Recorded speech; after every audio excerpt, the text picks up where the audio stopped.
కార్తీక మాసం చివరి సోమవారం సందర్భంగా సుప్రసిద్ధ వేములవాడ శ్రీ రాజరాజేశ్వర స్వామి వారిని రాష్ట్ర సంక్షేమ శాఖ మంత్రి కొప్పుల ఈశ్వర్ సతీసమేతంగా దర్శించుకున్నారు.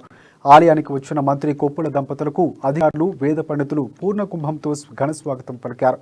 ఇక రాజరాజేశ్వర స్వామి వారిని దర్శించుకుని మంత్రి మొక్కులు చెల్లించుకున్నారు. అనంతరం ఆలయ అధికారులు మంత్రికి స్వామివారి ప్రసాదాలను అందజేశారు. మంత్రితో పాటు స్థానిక MLA Chennamaneni Ramesh Babu, ZP chairperson Nyalakonda Aruna Raghavareddy, municipal chairperson Ramatheerthapu Madhaviraju, EO కృష్ణప్రసాద్తో పాటు పలువురు రాజరాజేశ్వరి స్వామి వారిని దర్శించుకున్నారు.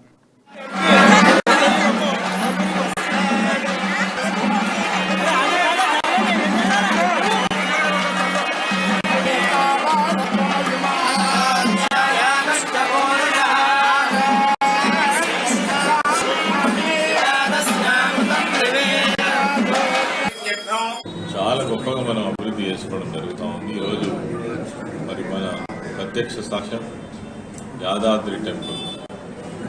మరి ఈరోజు పేపర్లో కూడా చూసినాం, దాదాపు 1,40,00,000 ఆదాయం ఒక రోజుకు ఉండి ఆదాయం వస్తుందని చెప్పి ఈరోజు పేపర్లో కూడా చూసినాం. చాలా సంతోషం. అదేవిధంగా మరి ధర్మపురం క్షేత్రం కావచ్చు, లేదంటే కాళేశ్వరం కావచ్చు, బాసరా కావచ్చు, రకరకాల టెంపుల్స్ ప్రత్యేకంగా ప్రభుత్వమే నిధులు కేటాయించి మరి అభివృద్ధి చేయడం అనేటువంటి తెలంగాణ రాష్ట్రంలో మనం చూస్తూ ఉన్నాం.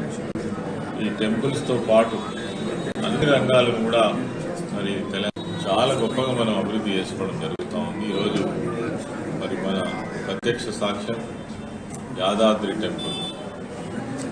ఈరోజు పేపర్లో కూడా చూసినాం, దాదాపు 1,40,00,000 ఆదాయం ఒక రోజుకు ఉండి ఆదాయం వస్తుందని చెప్పి ఈరోజు పేపర్లో కూడా చూసినాం. చాలా సంతోషం. అదేవిధంగా మరి ధర్మపురం క్షేత్రం కావచ్చు, లేదంటే కాళేశ్వరం కావచ్చు, బాసరా కావచ్చు, రకరకాల టెంపుల్స్ను ప్రత్యేకంగా ప్రభుత్వమే నిధులు కేటాయించి మరి అభివృద్ధి చేయడం అనేటువంటి తెలంగాణ రాష్ట్రంలో మనం చూస్తూ ఉన్నాం. ఈ టెంపుల్స్తో పాటు అన్ని రంగాలను కూడా మరి